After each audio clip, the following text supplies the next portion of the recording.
Hello and welcome to my YouTube channel. I decided to record this video in English because I'm sending a message to all my friends from the Middle East that language is very important. Tell me how much of this video did you understand, and I'll tell you whether you're going to succeed in the United States or not. But fear not. This video will have closed caption. If you click on the button at the top right corner that says CC, you're gonna see the transcription of the video on the screen, so you can watch it again and read the English transcription. And if that doesn't help you, you can change the translation language from the settings, again at the top right corner, from English to Arabic, and you will see the translation on the screen. It will help you to understand everything I'm saying. But the point I wanted to make is that English is so important regardless of whichever way you're going to choose to come to the United States. You have to start learning English today. In this video, we'll cover visa type EB3, employment-based preference number 3, in detail. The video will be broken in 3 parts. Part number 1, we'll go over all the details of the process on how to apply for the EB3 so that you know all the information and the requirements to get this visa, and more importantly, so that you can explain to the employer that's going to hire you how he's going to sponsor you for this visa. Believe it or not, a lot of companies in the United States are always looking to hire international talent, but they actually don't know what's in store for them. They don't know what is the process. So you will have to explain to them what needs to be done. In the second part, we'll try to answer the most important question. How do you find sponsors? How do you find the company that is willing to hire you and give you a job offer that brings you in to work for them? And the third part will be few items to keep in mind during your interview at the embassy so that you don't get your visa application denied. Let's jump right in. EB3 visa is an employment-based immigration that qualifies you to get the infamous green card, followed by the American citizenship. This preference covers 3 subcategories, the first of which is skilled workers, somebody with a lot of work experience in any given field. Secondly, professionals, anybody with a bachelor degree and also work experience can apply for this type of visa. And thirdly, unskilled workers, people without a bachelor degree, maybe limited education, a few years of experience or no experience at all, can also apply for this third preference. In the United States immigration law, it is noted that any company who is willing to hire international talent, international professional, to come work for them for any kind of job, they can sponsor this international talent to obtain a green card, which means that the country is struggling to fulfill the jobs that are needed for the economy to stay strong. There is a shortage of labor in different varieties of professional life that the companies have to rely on international people to come into the United States to work for them to fulfill these jobs. Once you get approved for this visa, you're gonna get a green card like this one that is valid for 10 years and renewable, and within 5 years you can apply to get your American passport. Okay, let's just assume for argument's sake that you have a job offer from a company to come work for them,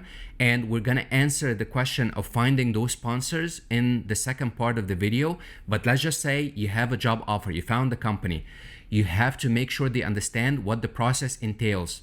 You have to engage a lawyer. They will have to go through 3 steps to apply for your visa. The first step is called Perm Labor Certification, which is basically the company dealing with the labor department and telling them that they cannot find any talent to work from within the United States, and they have to reach outside internationally to fulfill that position. It has to be a full-time position, and they have to be willing to pay the prevailing wage, which basically means that they cannot pay you any less than any American citizen that is willing to take this job. They will also have to advertise the position online on many websites to receive resumes and conduct interviews with candidates that may or may not be suitable for this position. Let's just say the company is really looking to hire you, so they go ahead and advertise the job. Some people apply, they conduct the interviews, and nobody is qualified except for you. They have to prove to the Labor Department that they went through this process, they also have to show them their financial statements to prove that they can pay you the amount of money that they're saying that they will pay you. And this is a very important point. I get that question a lot. If you have relatives in the United States who run businesses, those businesses have to be profitable, that they can actually afford to hire you on a full-time basis.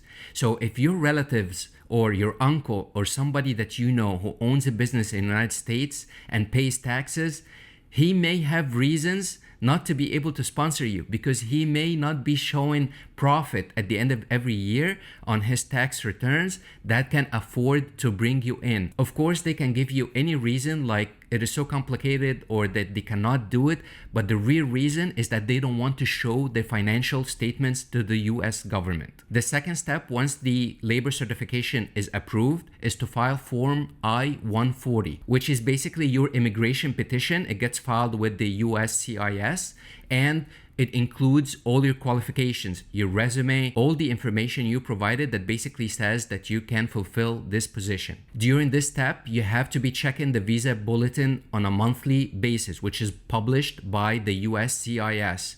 The good news is that all the EB-3 visas are current for all the countries in the world, except for maybe India, China, because so many people apply from those countries.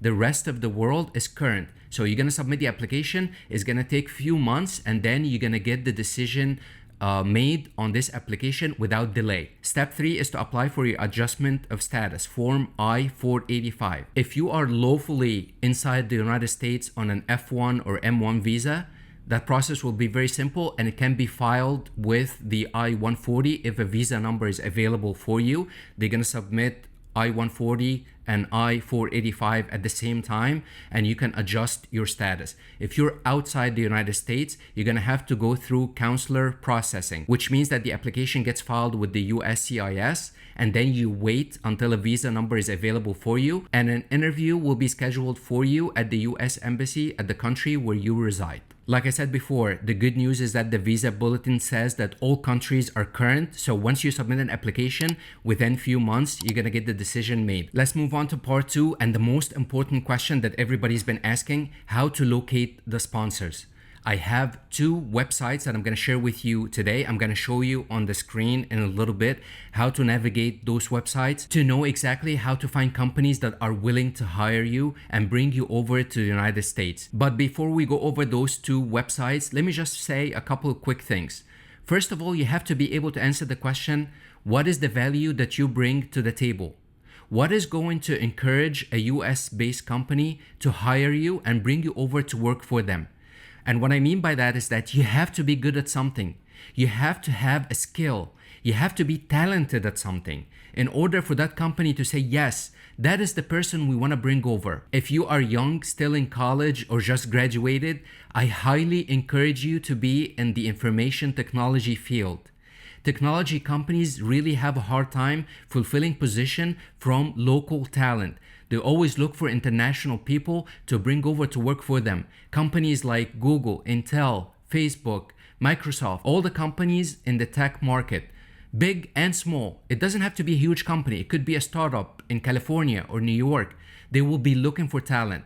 So if you don't like what you're studying right now and you're looking for something that gives you an opportunity in 2, 3, 4 years, I highly encourage you to study IT, coding, programming, anything related to technology. Secondly, you have to network.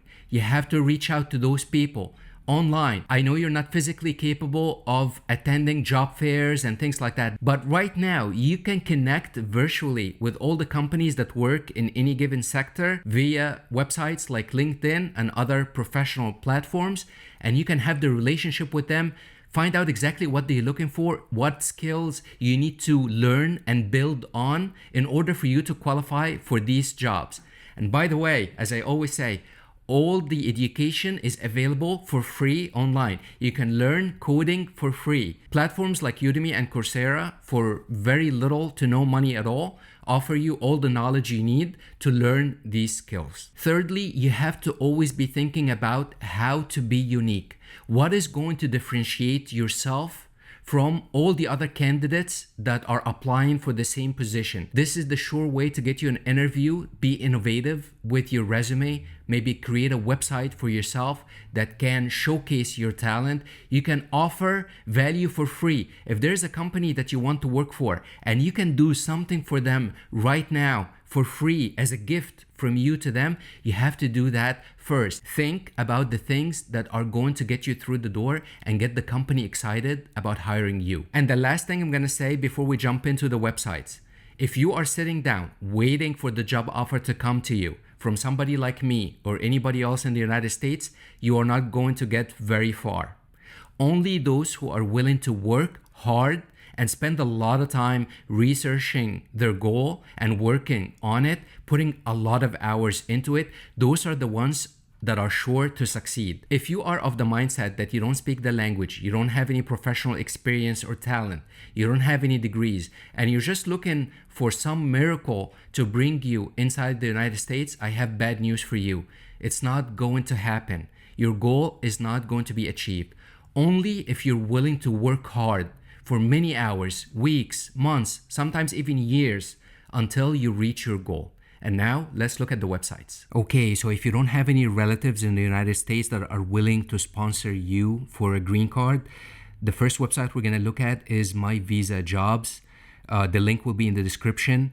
It tells you exactly the names of the companies that are sponsoring people every year. In 2022, you click on the link and you can sort it by market, you can sort it by state, you can sort it by job description, you can sort it by position, you can sort it by country. You can really spend time on this website to understand which companies are already petitioning for people to work for them. Why is this important? Because these companies know exactly what the process is, right? So they know what it takes. They've already done it many years in the past, so they can do it again. If you are what they're looking for, they are going to have no problem filing a petition for you. You can pause the video at any time to look at exactly what I'm looking at here.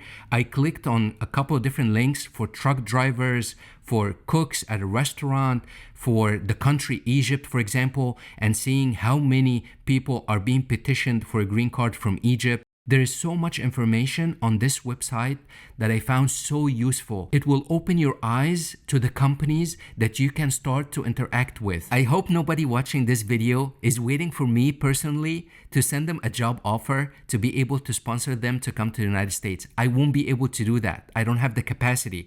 If I did, I wouldn't hesitate. But this is the next best thing. I'm showing you the way of how to do that, how to find the company to contact to showcase your talent so that they can sponsor you based on their history. Spend time on this website and tell me in the comments what information you found to be interesting so that we can all help each other. The second website, which I'm also going to leave in the description box below, is directly from the USCIS. This is the United States Immigration giving you reports on the people filing petitions every year for employment-based immigration. You can choose which job type you're looking for, and it will give you the names of the sponsors, the companies that have pending applications. You can cross-reference the information between the two websites to put your hands on 5 to 10 companies that are familiar with the process, that work in your field, so that you can contact them and try to get them to sponsor you. Now let's move on to part number 3. You have the interview scheduled.